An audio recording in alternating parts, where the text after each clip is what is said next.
भूमी जिथे वाढलो मी नमो धर्मभूमीजी यांच्या कामी पळो देह माझा सदाती नमामी. नमस्कार, माझं नाव प्राजक्ता गणेश सोमवंशी. मी आता 6वी ब ची विद्यार्थिनी.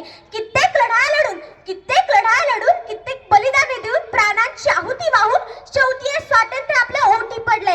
स्वातंत्र्य या शब्दाचा अर्थ ती व्यक्ती समजून घेऊ शकते ज्यांनी स्वातंत्र्य पाहिलं असेल, गुलामगिरीत राहिला असेल. स्वातंत्र्याचे मूल्य शब्दात सांगता येणार नाही आणि ते आपल्याला समजणारही नाही.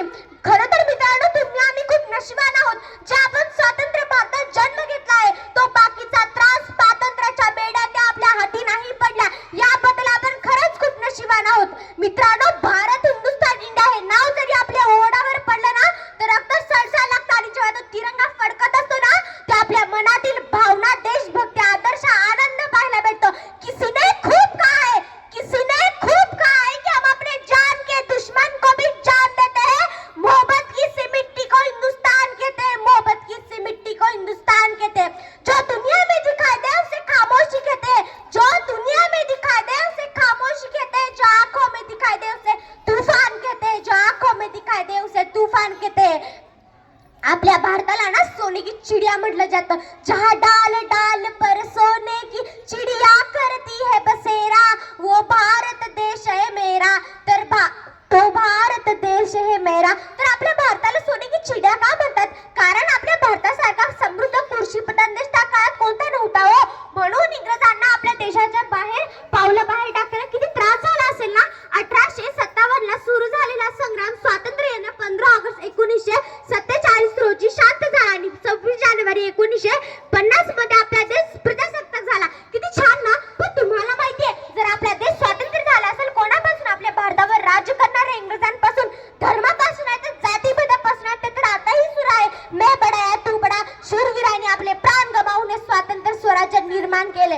सध्या आसिरात हवी तशी प्रगती, हवा तसा देश दिसत नाही. पूर्वी ना इमानापेक्षा इमान हा शब्द मोलाचा होता. आता सगळीकडे भ्रष्टाचाराशी मैत्री करून इमानदारी अंधारात हरवून गेली आहे. या भारताच्या सूर्याला ना गुन्हेगारीचं ग्रहण लागलंय. एवढंच काय, पूर्वी पैका रुपया एवढंच माहित होता, आता काळा पैसा माहित झालाय. किती बदल झाला ना.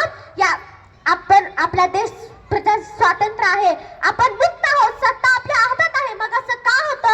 52 सेकंद राष्ट्रगीत म्हणाने कोणी राष्ट्रप्रेमी होत नाही. 15 ऑगस्ट 26 जानेवारीला वंदे मातरम म्हणाने कोणी राष्ट्रप्रेमी होत नाही. तर राष्ट्रभक्त होतं ते राष्ट्र उभारणीच्या भावनेनं, राष्ट्रभक्त होतं ते बंधुत्वाच्या भावनेनं, राष्ट्रप्रेमी होतं ते राष्ट्रासाठी, प्रगतीसाठी केलेल्या प्रत्येक प्रयत्नानं, राष्ट्रभक्त होते ते देशाच्या इमानदारीनं. जरा एक स्वतःला प्रश्न विचारा, हे गुण आपल्यामध्ये आहेत का? जर नसेल तर आपण देशभक्त आहोत का? हा प्रश्न सर्वांना पडायलाच हवा. आपले देश एक जे लोक ते देशाच्या सरतीवर आपल्यासाठी प्राणांची आहुती द्यायला मागे सरत नाही. आपण आहोत जे साधं कोणाची मदतही करत नाही. आपले शिक्षक आपल्याला घडवतात. ज्या दिवशी आपल्यामध्ये देशभक्ती जागेल ना त्या दिवशी आपल्या देशाचं नवलौकिक होईल आणि खऱ्या अर्थानं आपला देश प्रजासत्ताक होईल. आपण सगळे स्टेटस टाकतो, एकदा स्वतःवर एक नजर टाका, तेव्हा आपण नवलौकिक होईल आणि आपला देश खऱ्या अर्थानं स्वर्ग होईल. जय हिंद, जय भारत. भारत माता की अजून थोडा आवाज आला पाहिजे. भारत माता की वंदे. धन्यवाद.